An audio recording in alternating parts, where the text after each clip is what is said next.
I massively underestimated the whole thing.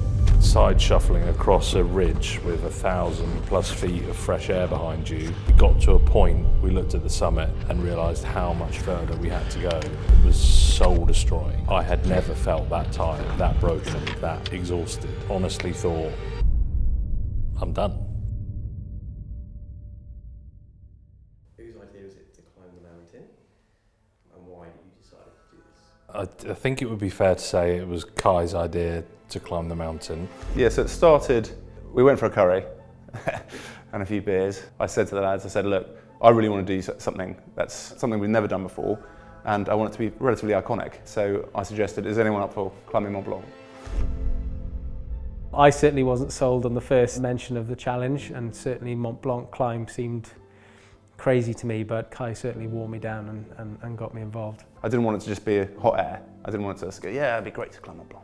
Because a lot of people do that. In terms of preparation, because we'd never done anything like this, none of us really knew how to train for it. Driving down the road and sort of looking at these mountains as you're going, well, that's quite big, but it's, you know, that's fine. You can sort of see it. And then as we sort of headed towards what was Mont Blanc.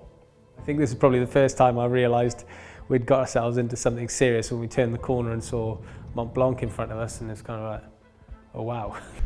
Yeah, so I think that was kind of realisation sort of kicks in. You kind of arrive at the chalet, we start doing the prep work, and you get introduced to your guide in the whole talk about Gran Paradiso first, and then Mont Blanc, and it all suddenly dawns on you, right, we're going to have to really go after this. Part of the itinerary is 2 mountains basically, the big mountain at the end and a acclimatization and preparation mountain. That to us was something that we discussed as practice, a warm-up, preparation for something bigger to come.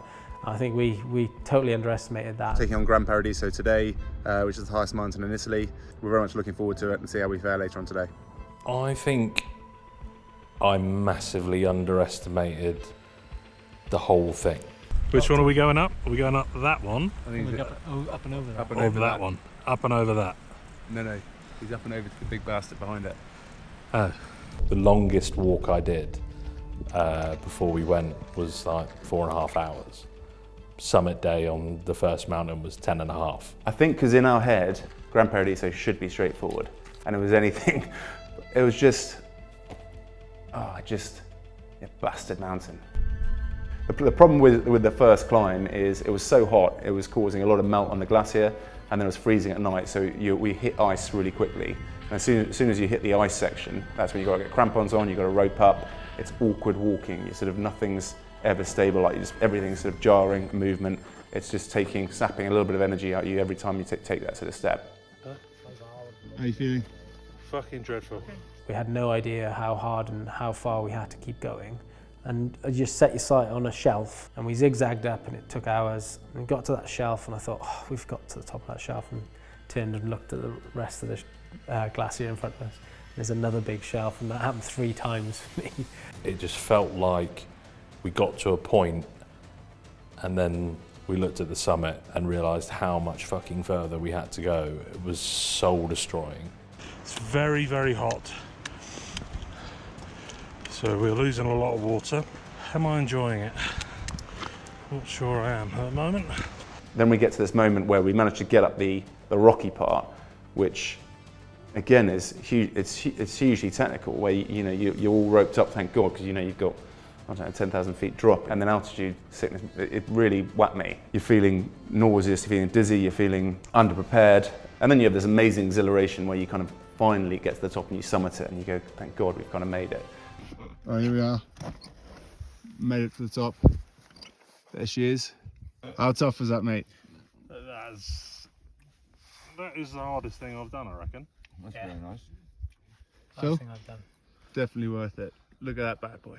Obviously we've been climbing up in the dark, so the sun had started to come up as we were coming back down the glacier, and I just felt like my legs just had nothing left in them. And we got back to the hut, and I was absolutely fucked, and honestly thought, that's me. I'm done. I can't do anything else. We're back down from Gran Paradiso now. It was absolutely horrendous. By far the hardest thing I've ever done. We now know that Mont Blanc is not going to be possible, sadly, due to the weather. But we're going to give Monte Rosa a crack, which is the second highest peak, just 160 odd meters shorter than Mont Blanc. It was a proper, nah.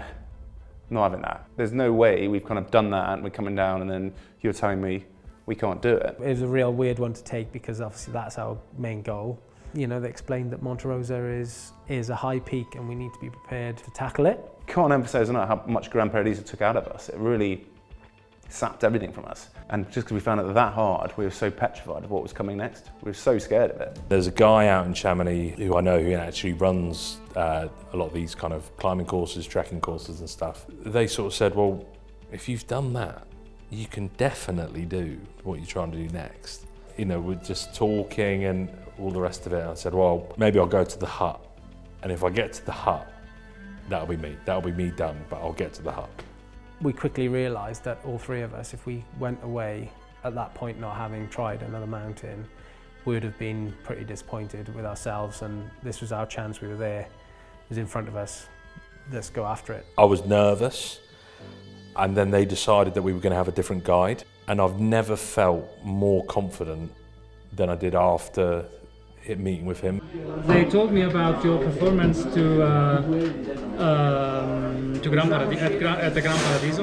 And normally, those who do Gran Paradiso, they can climb Capanna Margarita too. That's less technical. It's not as long, but it's higher, of course. But we will walk slowly, step by step. And he got the map out and he said, these are the stopping points we're going to have.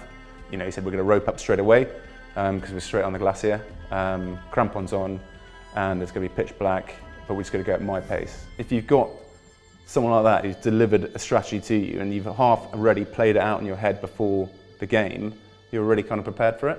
And that made such a big difference to us. And for three guys that had never done anything like this before and just had an absolute shit show of an experience on a previous mountain and all felt a little bit nervous, it was exactly what we needed. And we got in behind him and we just walked.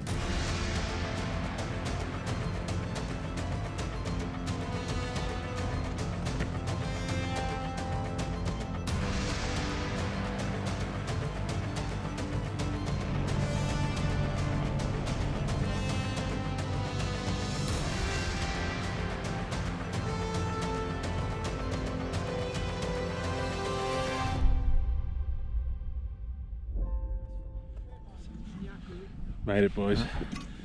Here he is, the master.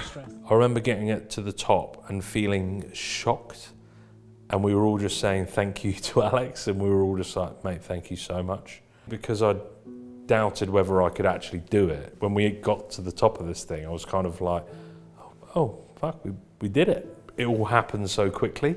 And we got up there, took our picture, then headed back down. It was like wrapped up way too quickly, and I wish I could capture that. I know we got some pictures and we saw the mountains and we had like a couple of minute chat, but I feel like it was so quick. I'm so proud of what we achieved. You look back on it with such fondness and such pride, and it was all built around achieving the goal of the challenge and delivering that, but also seeing if we can actually make a difference. So the money we've raised for LooseHeadz has been fantastic, and hopefully that would go a long way for a charity like LooseHeadz, and I believe that this is the most money they've ever had in a fundraiser, which for us is a huge achievement and something we can be massively proud of. People's Captain, as a company, we want to do great things and we want to support really great initiatives, and LooseHeadz is obviously one of those that we want to support.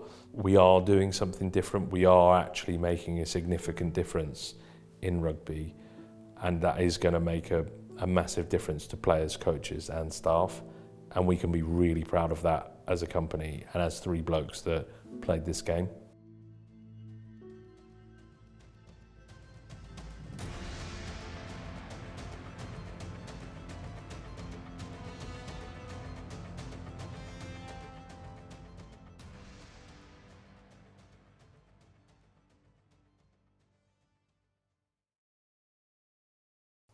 What's next?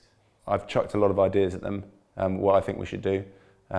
We just need to go for a curry and have a few beers, I think, and then we'll come out the back of it. If there are opportunities for the People's Captain to kind of be involved in these types of fundraisers in the future, it would be fantastic. And, you know, they know where I am. I think it's tough, isn't it? Because you always want to do more or do next. And I think we just about scraped through what we did. I think we'll be back. And I think it will be a little bit bigger, a little bit better, and a little bit more impactful.